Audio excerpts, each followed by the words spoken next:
안녕하십니까. 건강 365 아나운서 이영호입니다. 수전증은 손의 떨림을 말합니다. 수전증 하면 가장 먼저 떠오르는 원인, 이 알코올을 떠올리는 분들이 많을 텐데요. 물론 알코올로 인한 손떨림도 있지만 수전증의 원인은 다양합니다. 일시적으로도 질환으로도 손떨림은 증상일 수 있는데요. 자연스러운 반응일 때와 치료가 필요한 증상에 대한 분별이 필요하지 않을까 싶습니다. 우리 몸의 떨림에서 가장 흔한 것으로 지적되는 손떨림, 오늘은 수전증에 대해서 알아보겠습니다. 이 한의학에서는 어떻게 다루는지도 들어보시기 바랍니다. 건강 365 조경수의 야간 학생으로 시작합니다. KBS 라디오 건강 365 함께하고 계십니다. 긴장해서 손이 떨리는 게 아니라 손떨림으로 오히려 긴장하게 되는 경우가 있습니다. 지난주에는 손저림증에 대한 말씀을 들었고요. 오늘은 수전증으로 지적되는 손떨림에 대해서 알아보겠습니다. 수전증, 진정증, 손떨림 이 모두 같은 의미인 걸까요? 경희대 한의대 침구과 김용석 교수에게 도움 말씀 듣겠습니다. 교수님 안녕하십니까? 네, 안녕하세요. 네, 긴장한 것도 아닌데 네. 무거운 물건을 들었다 놓은 것도 아닌데 손이 떨리는 경우가 있습니다. 이 수전증을 의심할 수 있는 거죠. 그렇죠. 이제 자신도 모르고 지내다가 컵을 쥐거나 자판을 칠 때 자신의 의지와 관계없이 손 떨리는 이런 일들을 경험하게 되는데 이걸 이제 수전증으로 의심할 수 있거든요. 예. 수전증이란 말은 그 한자로 보면 손수자에다가 떨진자를 쓴 거예요. 그러니까 손이 떠는 증상을 말하는 거죠. 이건 일종의 이제 이상운동 질환이라고 하는데요. 우리 몸의 어떤 신체 일부나 또 여러 부분의 또 개별적인 근육이 막 교대로 떨리거나 아니면 동시에 규칙적으로 이런 어떤 빈도를 가지고 떨리는 이런 증상을 말하는 거죠. 예. 그 수전증 가운데 이제 본태성이라고 해서 원인 없이 알 수 없이 생길 수도 있습니까? 그렇죠. 손이 떨리는 증상을 단순히 긴장하거나 또 술을 많이 드시거나 노화 때문에 나타난다고 생각하는 경우가 많지만요. 때로는 이런 질환의 증상으로 이런 손떨림이 나타나기도 하기 때문에 반드시 구별할 필요가 있거든요. 그중에 이제 손떨림으로 의심할 수 있는 대표적인 질환이 바로 이제 본태성 떨림, 본태성 진전이라고 하는 것하고 퇴행성 뇌 질환인 파킨슨병이 있거든요.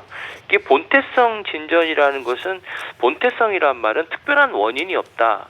그렇게 손이 떨린다 이렇게 얘기를 하는 거거든요. 대개 이제 유전적인 성향이 있기 때문에 가족적인 어떤 떨림이다 이렇게 얘기를 할 수 있고요. 또 어떤 손에 힘을 주거나 어떤 특정인 행동을 할 때 증상이 더 심해지기 때문에 운동성 떨림이다 이렇게 불리기도 하고요.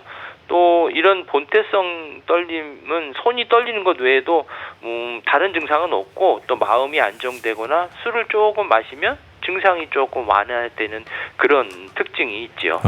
예. 알코올성으로도 손떨림이 있을 수 있고 중풍이나 파킨슨병으로도 손떨림이 있을 수가 있는 건데 그 약물 복용 때문에 또 손떨림 증상이 있을 수도 있다면서요? 그렇죠. 이제 손떨림이 여러 가지 원인에 의해서 발생되는데요. 이제 앞서 말씀드리신 대로 알코올성 손떨림 같은 게 생길 수 있거든요. 이제 술이 중추신경계를 마비시켜서 이제 근육을 조절하는데 문제가 생기기 때문에 손떨림이 나타나게 하고요. 또 수전증이 되게 중풍에 의해서 생긴 것으로 잘못 알고 계시는 분들이 많지만 실제로 이제 중풍에 의해서 손떨림이 나타나는 경우는 거의 드물거든요. 그리고 정확한 진단하기 전에 미리부터 겁먹을 필요는 없을 것 같고요. 실제로 이제 중풍이라면 뇌의 어떤 특정 부위가 손상되면서 손떨림이 발생할 수도 있어요. 이제 신경 손상의 어떤 결과라고 나타날 수 있겠죠. 또 이제 약물 때문에 이제 손떨림이 나타날 수도 있거든요. 특히 이제 신경계에 영향을 주는 약물의 부작용으로 이런 손떨림이 나타날 수가 있어요. 특히 이제 항우울제라든지 항정신성 약물이라든지 또 이제 체온 조절에 영향을 주는 약물을 드시게 되면 이런 증상들이 생길 수가 있지요. 예, 그 앞서 말씀해 주신 본태성 손떨림과는 차이가 있는 거죠? 그렇죠. 이제 본태성 떨림과는 다르게 어떤 특정한 요인에 의해서 발생한 손떨림은 그 증상의 원인이 있거든요. 그러나 이제 본태성 떨림은 특정한 원인이 없이 나타나는 증상이라고 볼 수 있고요. 대표적으로 이제 파킨슨병하고 떨림이 좀 차이가 나는데 그걸 구별하자면 이제 본태성 떨림인 이 수전증하고 파킨슨병은 이제 손 떨리는 시기가 좀 달라요. 본태성 떨림은 뭐 물건을 짚거나 뭐 어떤 동작을 할 때 손이 떨리는 그런 현상이 나타나지만 파킨슨병은 가만히 있어도 손이 떨리게 되거든요. 그리고 이제 본태성 떨림은 나이와 상관없이 올 수 있지만 이제 파킨슨병은 아무래도 뇌의 퇴행성 변화니까 한 65세 이상의 고령층에서 많이 발생하게 되고요. 이 손떨림은 대개 이제 양쪽 손 모두에서 떨리지만 파킨슨병은 먼저 한쪽이 떨리고 그다음에 이제 떨리는 이런 현상이 나타나게 되지요. 네, 좀 증상의 차이도 있을 수 있는 거고요.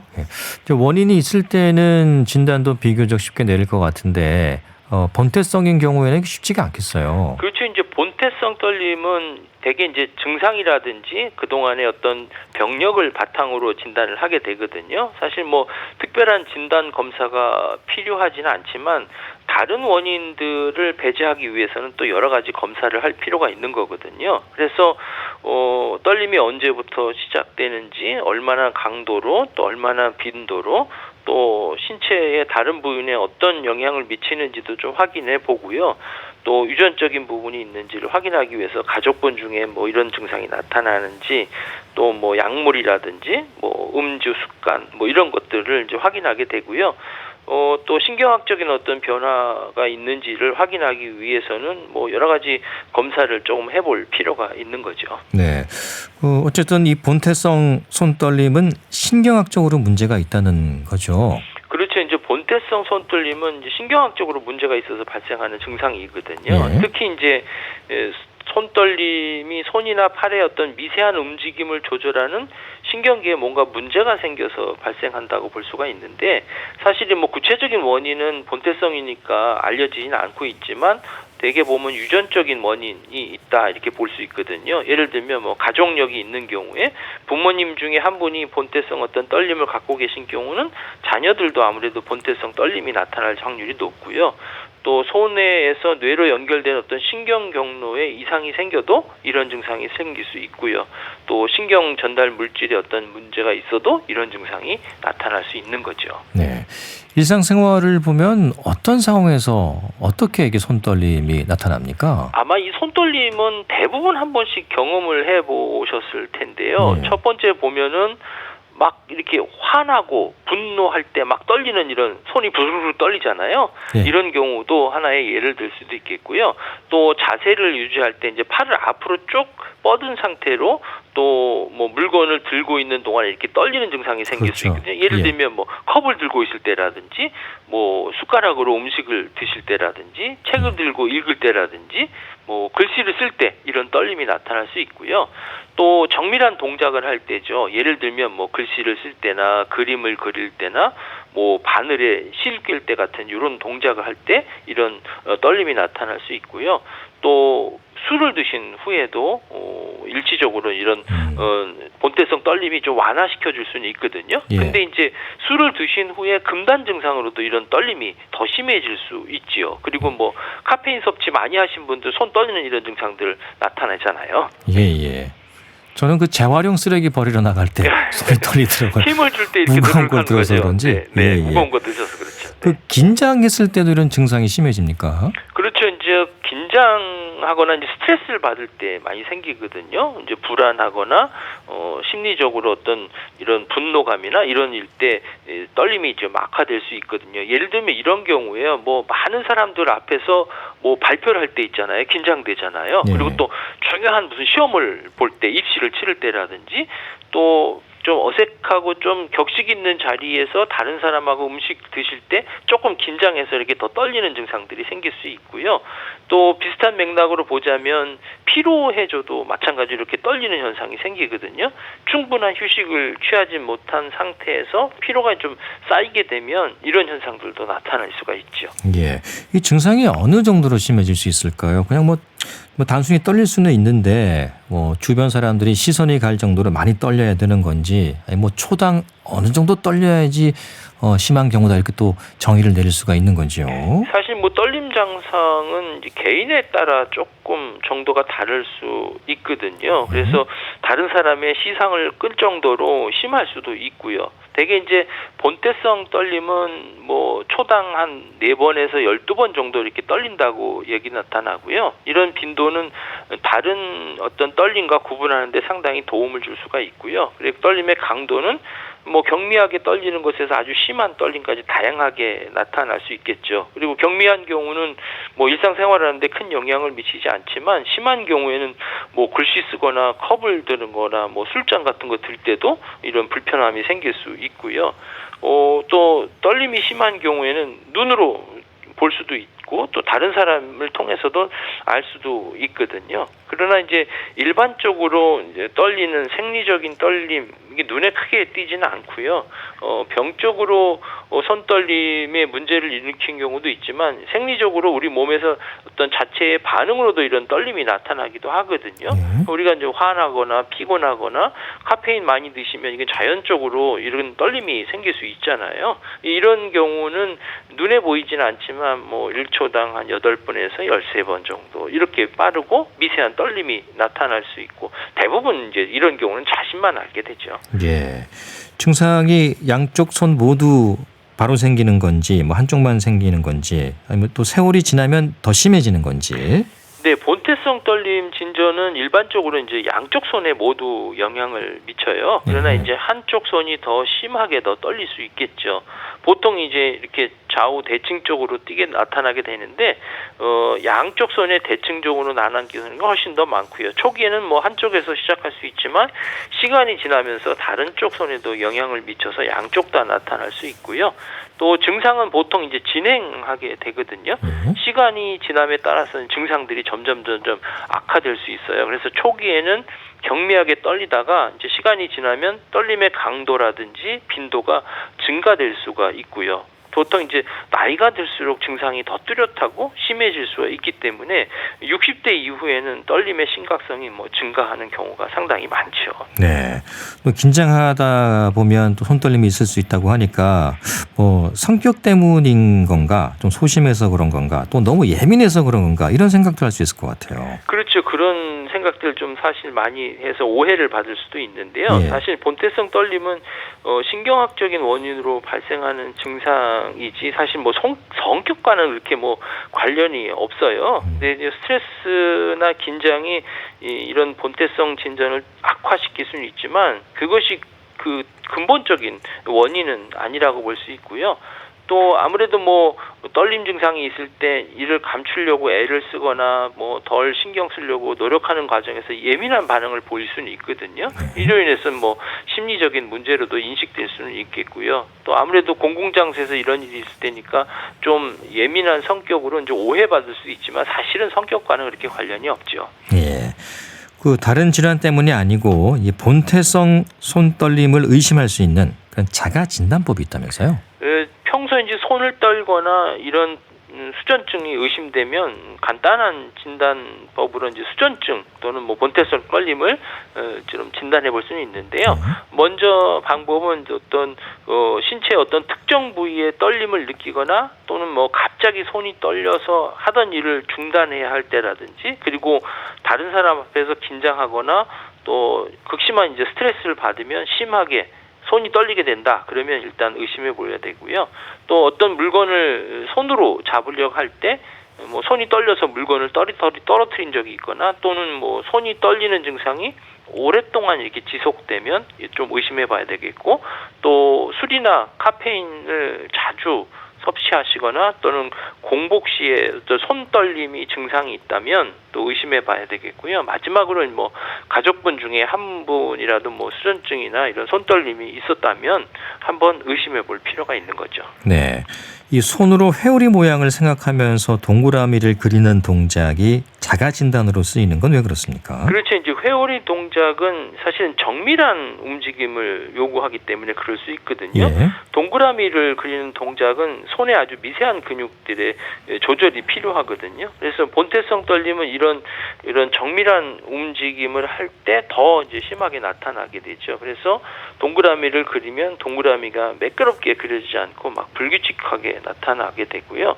또 자세와 움직임이 복합적인 동작이기 때문에 동그라미 그리는 것은 팔의 어떤 특정 자세로 유지하면서 손을 움직이게 하거든요. 근데 본태성 떨림은 이런 복합적인 동작에서 더 뚜렷하게 나타날 수 있으니까 동그라미 자체가 일그러지거나 뭐 떨림의 흔적이 나타날 수 있게 되죠. 예. 자, 그렇다면 이 본태성 손떨림이 있는 분들은 자기 생각대로 의지대로 그 떨림을 멈추기가 어렵습니까? 그렇죠. 본태성이 손떨림은 본인의 의지로 손떨림이 완전히 멈추기는 어렵거든요. 왜냐하면 이게 떨림이 신경학적인 원인으로 발생하기 때문에 그런 거예요. 신경학적인 원인 중에 특히 이제 운동 조절하는 부분에 문제가 생기기 때문에 이게 뭐 개인의 의지로 통제하기는 어렵죠. 그래서 또 이제 본태성 떨림, 손떨림은 이렇게 이제 자신의 의지와 없이 이제 이런 떨림이 나타나기 때문에 평소에 뭐 괜찮다가도 동작 중에 막 떨림이 발생할 수 있어요. 그래서 예를 들면 손으로 글씨를 쓰거나 물건을 들 때 이런 떨림이 발생하게 되고 이런 상황에서는 떨림을 억제하기가 되게 어렵게 되는 거죠. 네, 본인 의지대로 할 수 없다는 게 가장 힘든 부분인 것 같습니다. 손떨림도 있지만은 이제 다리 떨림도 있잖아요. 예. 그렇죠. 이 본태성 손떨림과 비교해 볼 때 어떻습니까? 다리 떨림은 상관이 없는 건가요? 그 본태성 떨림은 주로 이제 손과 팔에 나타나지만 드물게는 뭐 다른 부에서 나타날 수 있거든요. 예. 그런데 이 다리가 떨리는 결구는 일반적으로 이제 본태성 떨림과는 직접적인 관련이 없는 경우가 많아요. 예. 사실 다리 떨림의 원인이 상당히 또 다양한데요.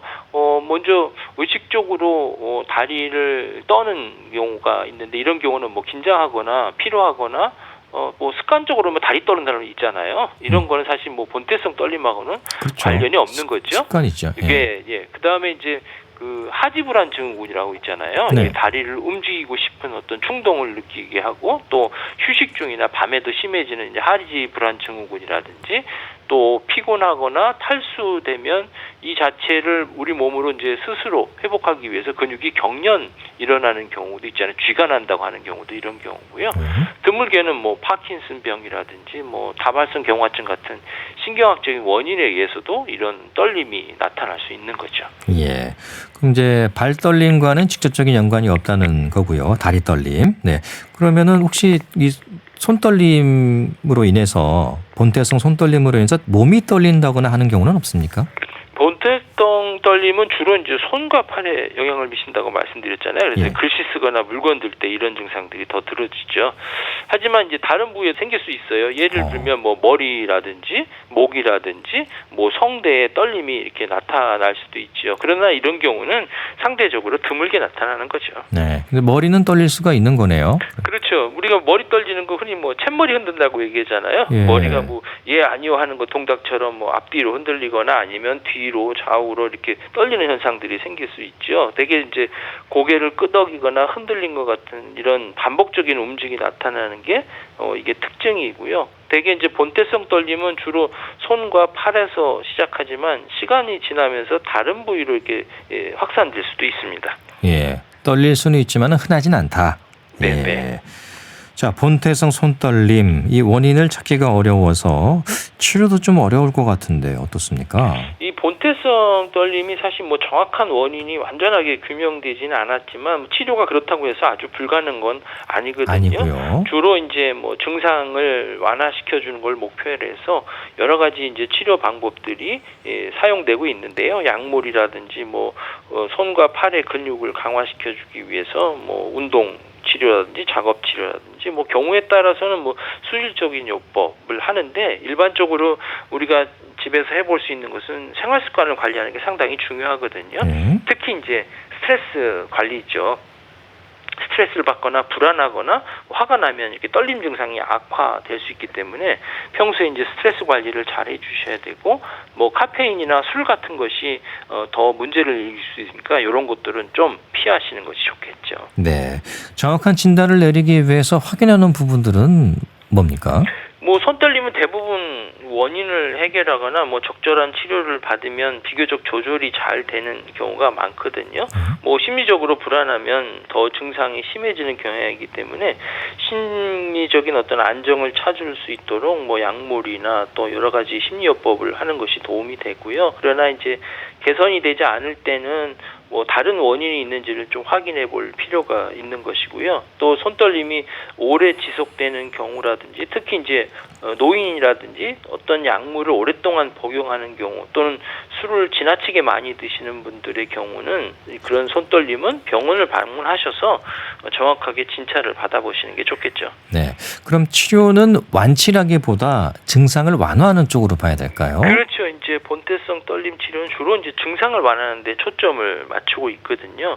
현재로 이제 본태성 떨림을 완치시킬 수 있는 방법은 없지만 여러 가지 치료를 통해서 복합적인 치료를 통해서 증상을 잘 관리하고 삶의 질을 높여주는 게 목표가 되겠지요. 그래서 떨림의 강도하고 빈도를 줄여서 일상생활하는데 큰 불편감을 느끼지 않도록 하는 것이 이제 치료의 목표지요. 네. 한의학에서는 이 본태성 손떨림을 어떤 상태로 보고 있습니까? 한의학에서는 이 본태성 손떨림을 뭐 신경계 이상뿐만 아니라 전체적인 어떤 신체의 불균형을 보거든요. 뭐 기혈이 부족하거든지 순환이 잘 안 된다든지 뭐 내부 장기 어떤 기능이 이상이 있는지를 전체적으로 보는 거죠. 사실은 사람이 갖고 있는 손떨림을 치료한다기보다는 손떨림을 갖고 있는 사람을 치료한다는 것이 더 훨씬 더 맞는 표현일 것 같고요. 또 동의보감에 보면 이런 수전증은 심허 수준이란 말이 있어요. 이게 무슨 말이냐면 심장이 약해서 손떨림이 나타난다 이렇게 얘기를 하는 거거든요. 그래서 뭐 심허라든지 간풍이라든지 비허든지 이런 발생 원인을 보고 파악하고 있죠. 네, 심장이 약해서 본태성 손떨림이 있을 수 있다는 거군요. 그 심장이 약하다는 것을 이제 심허라고 표현했는데요. 여기서는 뭐 심장 자체의 어떤 이상이라기보다는요. 문자적으로 심장이 약하다는 것보다는 심이 이제 마음 심자잖아요. 그러니까 스트레스를 많이 받고 신경이 예민해져 있는 상태다. 그러면 이런 증상이 생긴다. 다시 말해서 불안하거나 긴장하거나 압박을 받게 되면 자율신경계 어떤 균형이 깨져서 이런 증상이 나타난다. 이렇게 이제 표현하는 거죠. 네, 그 심장이 이제 스트레스나 심리적인 부분이라는 거군요. 네. 예. 자, 이게 본태성 손떨림으로 진단되면 치료는 기본적인 침으로 치료를 하게 되는 겁니까? 일반적으로 이렇게 이제 한의학적으로 보면은 침 치료를 가장 기본적으로 하거든요.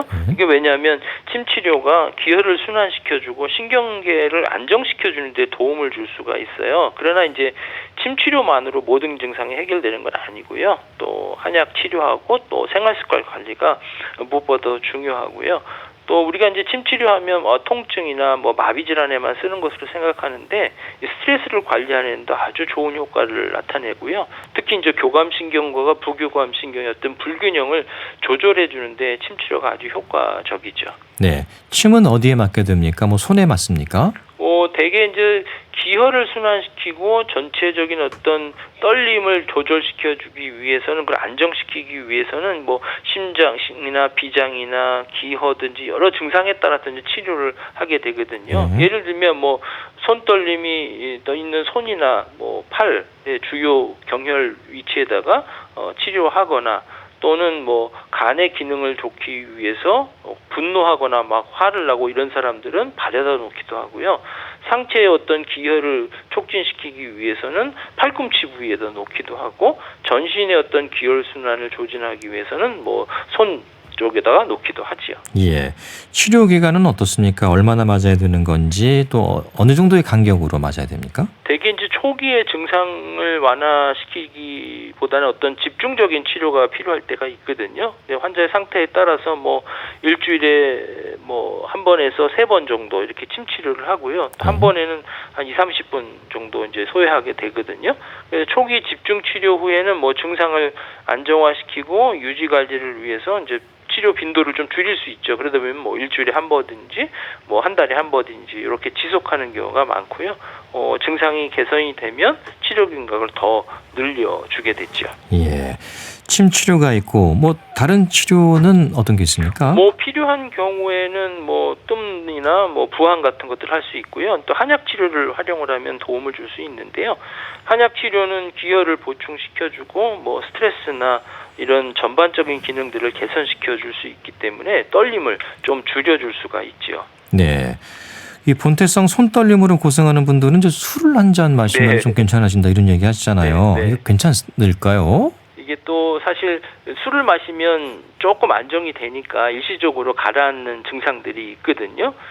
그렇지만 이거는 일시적인 효과이지 장기적으로는 문제가 될 수 있어요. 왜냐하면 알코올은 중추신경의 어떤 작용들을 억제하는 작용이 있잖아요. 그러면 신경 활동이 감소하고 또 근육의 떨림이 일시적으로는 완화될 수 있지만 소량의 섭취했을 때 이게 줄어주는 것이지 이거를 계속 드시게 되면 오히려 더 알코올 중독으로 문제가 될 수 있거든요. 네. 그러니까 술을 뭐 일부 수전증을 완화하는 데 효과를 있지만 그렇지만 마시면 마실수록 더 큰 문제를 일으킬 수가 있는 거지요. 그래서 예. 또 그것뿐만 아니라 간이나 심장이나 신장에도 영향을 줄 수 있기 때문에 장기간 알코올을 섭취하는 것은 좋지 않지요. 네. 일시적으로 효과를 줄 수는 있지만은 결국은 그게 술이 뭐 독이 될 수가 있는 그렇죠. 거겠죠. 네, 네. 네. 술에 또 의지할 수도 있는 거니까요.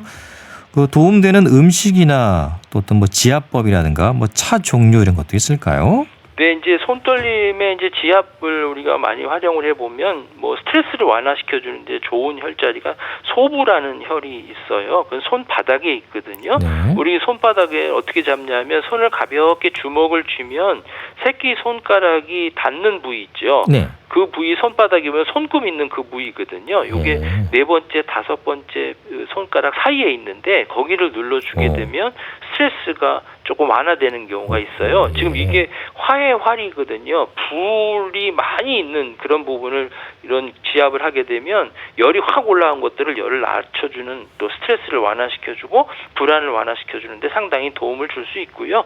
그에 좋은 차는 아무래도 항산화 성분이 풍부하고 신경계를 보호하고 염증을 줄여주는 뭐 녹차라든지 또 진정작용이 있고 스트레스를 완화시켜주는 뭐 캐모마일 차라든지 그다음에 혈액순환을 좋게 해주는 생강차 그다음에 뭐 견과류라든지 등푸른 생선, 뭐 기름, 참기름이라든지 뭐 비타민 많이 들어있는 과일이나 채소 이런 것들을 자주 섭취해 주는 거 좋고요. 아무래도 제일 중요한 것은 스트레스를 좀 피하고 과로를 피하고 잠을 좀 많이 주무시는 게 좋을 것 같습니다. 예, 무엇보다 이제 평소 생활 습관, 특히 스트레스 관리가 제일 중요할 것 같습니다. 예, 자 말씀은 오늘 여기까지 듣겠습니다. 고맙습니다. 감사합니다. 경희대 한의대 침구과 김용석 교수와 함께했습니다. KBS 라디오 건강 365 함께하고 계십니다. 빌리 본 앤 히스 오케스트라가 연주하는 It's a Lonesome Old Town 듣고 계속 이어가겠습니다. KBS 라디오 건강 365 함께하고 계십니다. 건강을 책으로 생각해보는 시간인데요. 이 머리카락, 모발과 관련한 내용인 것 같습니다. 참을 수 없는 모발의 가벼움이라는 책을 들고 오신 북칼럼니스트 홍순철 씨와 함께하겠습니다. 어서 오십시오. 안녕하세요. 네, 참을 수 없는 모발의 가벼움. 이 제목만으로도 무슨 내용인지 알 것 같습니다. 이 탈모에 대한 고민이 크죠. 저도 이제 50대가 넘어가니까 제 주변에서 이런 고민들 많이들 하시더라고요. 자꾸만 이마가 넓어지는 것 같다. 머리카락이 부쩍 많이 빠지고 가늘어지는 것 같다. 머리카락이 축 늘어지고 힘이 없어진다. 아마 이게 제 주변 분들뿐만이 아니고요. 많은 분들이 아마 이런 고민들을 하고 계신 것 같습니다. 요즘 뭐 노화 방지, 안티에이징 이런 것들이 유행을 하고 나이 들수록 외모에 대한 관심이 늘어나고 있는데요. 그러면서 이 머리카락 건강 특히 헤어스타일에 관심도 함께 늘고 있는 것 같습니다. 근데 이게 중장년 세대만의 문제는 아닌 것 같아요. 요즘 젊은 세대들 가운데서도 과도한 스트레스 때문에 부작용 때문에 뭐 원형 탈모 환자가 늘어나고 있고요. 또 호르몬 불균형 때문에 탈모 또 두피 질환들이 생겨나고 있다고 그래요. 그러니까 요즘 이 머리카락, 두피 건강 때문에 고민들이 많이 늘어나고 있다라는 건데요. 탈모, 원형 탈모 또는 대머리 때문에 마음 앓이를 하고 있는 분들이 제법 많이 계신데 문제는 아직까지 우리 사회에서 이런 고민들이 약간 터부시되고 있다는 겁니다. 먼저 사실 이런 고민들을 잘 이야기하지 못해요. 한국 탈모인의 숫자가 무려 1,000만 명에 이르고 있다라고 최근 이야기하고 있는데요. 탈모 치료가 더 이상 부끄러운 것이 아니다라고 최근 이야기하고 있습니다. 그리고 이런 문제가 있으면 빨리 병원을 찾아야 한다. 병원 문턱도 생각보다 낮다라고 최근 이야기를 하고 있는데 이 탈모를 바라보는 사회적 시선을 우리가 좀 빨리 바꿔야 될 것 같습니다. 네, 이 탈모가 워낙 관심사고 또 탈모로 고민하는 분들이 많아서 이 사회적 시선에서는 좀 자유로워지지 않았을까 싶은데 꼭 그건 아닌가 봐요. 뭐 오죽하면 지난 대선 후보 캠프에서 1,000만 탈모인들의 약값 부담을 덜겠다라고 하면서 탈모 치료제 건강보험 적용 이걸 공약으로 내걸기도 했었는데요. 사실 요즘 건강에 대한 정말 다양한 주제의 책들이 출간이 되고 있거든요. 그런데 서점에 가보시면 탈모에 대한 책들은 쉽게 찾기가 어렵습니다. 이것만 보더라도 탈모에 대한 여전히 잘못된 사회적 인식이 있다라는 걸 알 수가 있는데요. 이 책은 탈모 때문에 고민하고 있으면서도 여전히 병원에 가기를 꺼리는 분들을 위한 일종의 탈모 예방 가이드북이라고 이야기할 수 있을 것 같습니다. 탈모 치료, 모발 이식 분야에서 손꼽히는 성형외과 전문이면서 연구자인 김진호 원장이 책을 썼는데요. 책을 통해서 스스로 탈모 문제 때문에 고민했던 자신의 경험을 솔직하게 이야기합니다. 그리고 여전히 연구와 노력을 하고 있는데 그렇게 해서 찾은 올바른 탈모 치료법을 이야기하고 있다는 거죠. 무엇보다 위로가 되는 게 저자도 탈모 치료를 하고 있지만 사실 탈모 때문에 고민하고 또 치료까지 받은 적이 있다라는 거죠. 그렇기 때문에 자신의 이야기 또 수많은 임상을 바탕으로 했던 올바른 정보들을 모아서 이 책을 썼는데요. 저자는 탈모 치료가 모든 탈모인에게 필요하다라고 생각하지 않는다고 그럽니다. 하지만 탈모에 대한 고민이 최근 들어 급격히 늘고 있는 만큼 탈모에 대한 정확한 정보 그리고 인식 개선은 반드시 필요하다라고 책을 통해 반복해 강조하고 있습니다. 네, 이 저자의 경험담이 담겨 있군요. 이 탈모가 사실 남의 시선도 그렇지만 스스로 받는 스트레스도 크잖아요. 머리카락이 가늘어지고 또 어느새 휑하고 본인이 느끼는 당황스러움도 크거든요. 내용이 어떤지 궁금한데요. 저자가 이 책을 쓰셨는데 이미 700만 명이 방문한 어떤 블로그를 운영을 하셨고요. 또 유튜브 구독자가 지금 223만 명 정도 되신다고 그래요. 그동안 사실은 여러 매체를 통해서 이 탈모에 대한 여러 가지 정보들을 제공을 해 오셨는데 그것들을 다 집대성해서 이 책을 쓰시게 된 거죠. 저자는 머리카락이 왜 중요한지, 탈모가 왜 부정적으로 보이는지, 머리카락 한 올 이야기부터 시작해서 탈모의 원인 그리고 남성 탈모와 여성 탈모의 차이가 있습니다. 또 탈모 자가진단법, 탈모 예방법 등을 알려주고 있는데요. 뿐만 아니고 이미 탈모 때문에 고민하고 있는 분들 내가 병원을 가야 할까 자가치료가 가능할까 고민하는 분들에게 어떻게 하면 좋을지 안내하고 있고 실제로 의료 현장에서 지금 이 탈모 치료에 많이 적용되고 있는 모발 이식이라든가 또 이런 수술들 자세하게 안내하고 있는데요. 무엇보다 요즘은 사실은 탈모뿐만이 아니고 모든 분야에서 정보가 너무 넘치고 많아서 문제입니다. 이게 탈모에 있어서도 마찬가지라고 그래요. 요즘 인터넷에 들어가 보면 탈모에 대한 온갖 정보들이 정말 많이 올라와 있는데 그 가운데 일부는 맞지만 사실 잘못된 것들이 상당수라고 그래요.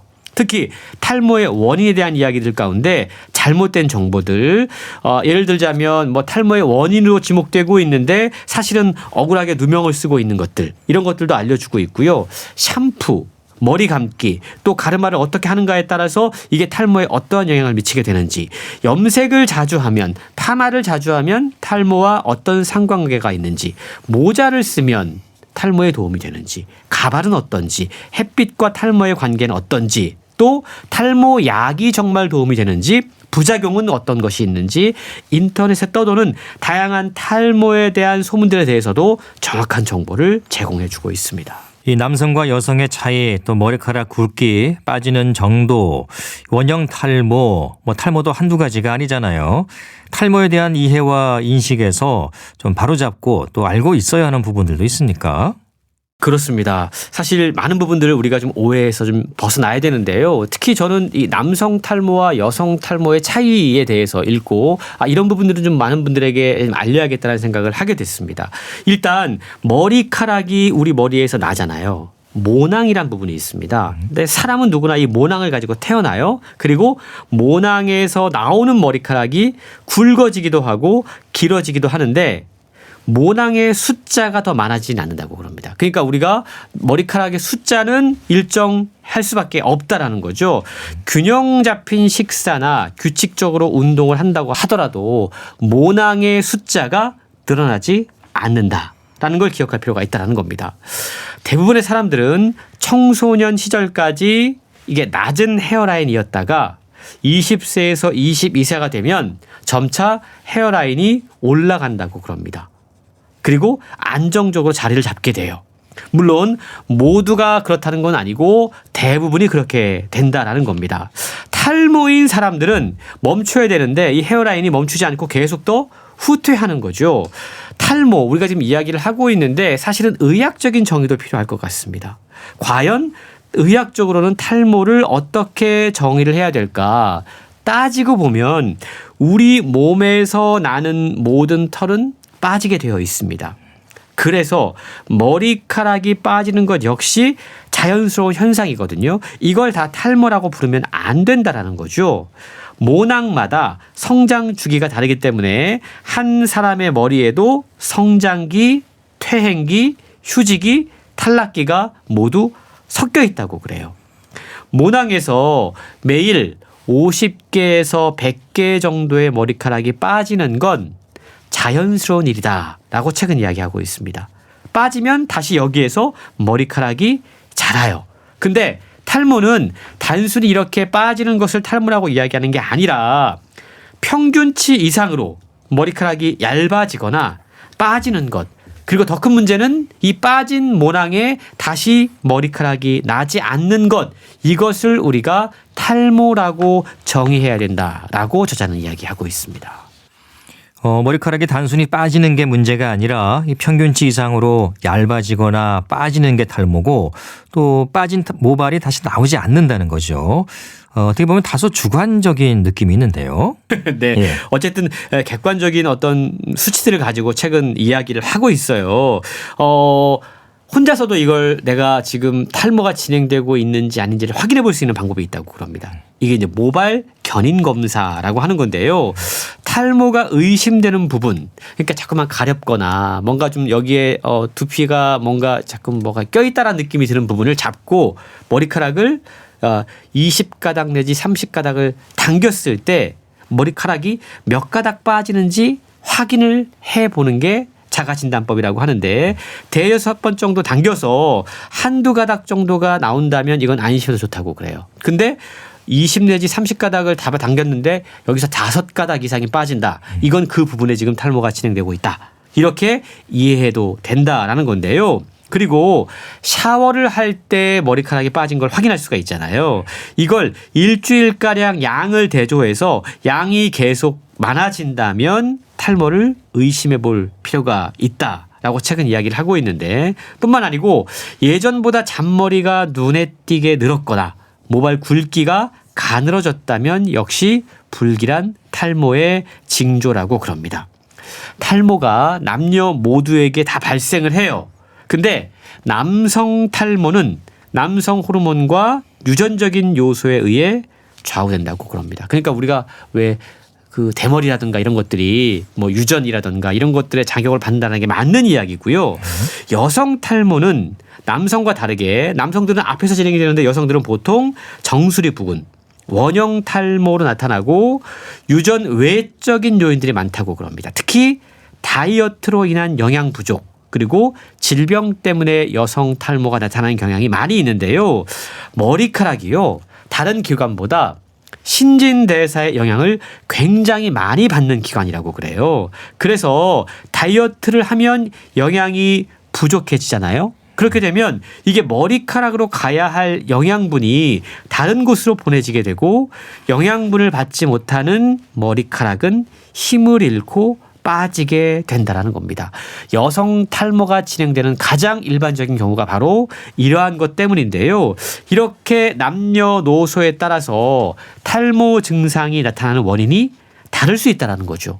그렇다면 그에 맞는 올바른 처방과 의학적인 치료가 수반되어야 하는데요. 예를 들자면 남성 탈모는 보통 20대 내지 30대에서 시작이 된다고 그래요.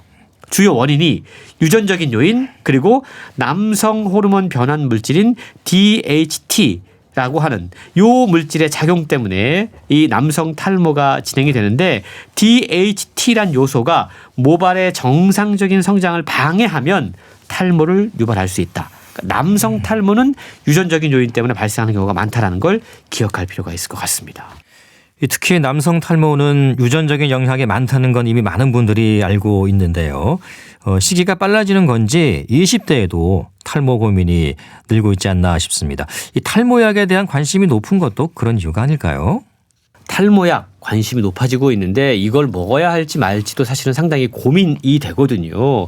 이 남성 환자의 경우에는요. 먹는 탈모약이 남성 탈모 치료의 가장 기본이라고 그래요. 사실 큰 비용을 들이지 않고 탈모의 진행 속도를 늦출 수 있는 가장 확실한 방법이라고 그럽니다. 근데 많은 남성분들이 탈모약을 먹으면 성기능에 문제가 생긴다라는 이야기를 들어보셨을 겁니다. 이런 부작용을 걱정하는 분들이 상당히 많아요. 하지만 저자는 부작용 발생률이 그리 높은 편이 아니다라고 이야기를 해요. 그리고 설사 그 약을 먹어서 성기능 장애가 생겼더라도 증세가 금세 호전되기 때문에 많이 걱정할 필요가 없다라고 이야기를 하고 있습니다. 이런 어떤 탈모약 말고도 보다 좀 적극적인 치료를 필요로 할 때 모발 이식 수술을 또 많은 분들이 선택을 하고 있거든요. 뿐만 아니고 요즘은 또 두피 문신 여기에 대한 관심도 함께 높아지고 있습니다. 이런 의학적인 방법도 있고 저자는 그것과 더불어서 이 생활 습관을 개선하는 것이 탈모 예방에 큰 도움이 된다라고 이야기를 하고 있는데 외출 후에 또는 잠들기 전에 모발을 깨끗이 감아서 두피를 청결하게 유지해야 된다는 겁니다. 근데 남성들이 보통 다 아침에 머리를 감지 밤에 머리 잘 안 감거든요. 이거 꼭 지키면 좋다라고 이야기를 하고 있고요. 앞서 이야기했던 이 남성 호르몬의 생성을 촉진할 수 있는 인스턴트 식품, 고지방식을 피해서 이 호르몬 작용을 좀 늦출 수 있도록 좀 해야 되고요. 단백질이 함유된 콩이나 생선, 식이섬유가 풍부한 현미, 채소류의 섭취를 늘리는 것이 탈모 예방에 도움이 된다라고 설명하고 있습니다. 요즘 탈모 샴푸 많이 생겨나고 있는데 탈모 스트레스 때문에 요즘은 이 샴푸를 아예 안 쓰는 분도 계시더라고요. 비누 쓰시는 분들 그리고 아예 머리를 잘 감지 않는 분들도 있습니다. 왜냐하면 머리를 감으면 이 머리 빠진 게 눈에 보이니까 그게 싫은 거죠. 그런데 저자는요. 머리를 안 감으면 빠진 머리카락이 두피에 그대로 쌓여 있다. 그러다가 다시 감게 될 때 더 많은 양이 빠지게 되니까 머리를 깨끗하게 감는 습관이 중요하다라고 이야기를 하고 있습니다. 많은 분들이 이용하는 탈모 샴푸, 탈모 증상 완화에 도움을 줄 수 있는 가능성이 있는 일부 요소가 들어가 있다고 그래요. 근데 이게 의약 제품이 아니고요. 기능성 화장품이란 점을 저자는 강조를 합니다. 그래서 현재까지 치료나 예방 효과가 명확히 증명된 제품은 없기 때문에 그냥 도움이 된다. 화장품 정도로 인식하고 사용하는 것이 좋다. 치료 효과가 있다고 생각하시면 안 된다라고 지적하고 있습니다. 네, 이 얼마나 고민이면 두피 문신이라는 방법을 생각할까 싶기도 한데요. 그런 부분들에 대한 주의사항이라든가 또 살펴야 하는 부분들에 대한 조언도 담겨 있습니까? 저자가 우리나라에서 이 모발 이식 분야의 권위자라고 말씀을 드렸잖아요. 요즘 뭐 남성, 여성 분들이 많이 하고 있는 게 이 두피 문신이라고 하는 겁니다. 이 SMP라고 이야기를 하고 있는데 이건 피부에 상처를 내서 여기에 색소를 투여하는 시술이거든요. 그런데 요즘 비용을 아끼겠다고 이걸 전문이라던가 병원을 찾지 않고 이러한 방식으로 하는 분들이 좀 늘 많이 있다고 그럽니다. 근데 저자는 이게 정말 위생적인 환경에서의 감염 관리가 너무나 중요한 시술이다라고 이야기를 해요. 그래서 이 두피 문신을 할 때 시술용 바늘을 새 것으로 사용하고 있는지 또 기구들을 잘 살균 처리해서 관리하고 있는지 꼼꼼하게 파악하고 두피 문신을 받아야 한다라고 이야기를 하고 있습니다. 모발 이식 한 번에 3,000개, 5,000개 정도 모발 이식 받는 경우가 많이 있지 않습니까? 그런데 모발 이식을 3,000개를 이식을 하면 이 3,000개가 다 그대로 잘 이식되는 게 아니라고 그럽니다. 보통 이상적인 생착률이 90% 정도라고 그래요. 그래서 3,000개를 심으면 2,700모 정도가 잘 거기에 안착한다라고 생각하는 것이 좋다라고 이야기를 하고 있고요. 이 밖에도 요즘 탈모인들이 관심을 가질 만한 모낭 주사라든가 저준위 레이저, 최근 유행하는 다양한 탈모 예방 관련 치료법도 함께 소개가 되고 있는데요. 치료도 중요하지만 무엇보다 우리의 생활 습관 그리고 머리를 깨끗하게 청결하게 관리하는 습관이 정말 중요하다는 점을 강조하고 있습니다. 네, 오늘 참을 수 없는 모발의 가벼움 북칼럼니스트 홍순철 씨와 함께했습니다. 고맙습니다. 고맙습니다. KBS 라디오 건강 365 박경희의 저 꽃 속의 찬란한 빛이 들으면서 모두 마치겠습니다. 아나운서 이영호였습니다. 고맙습니다.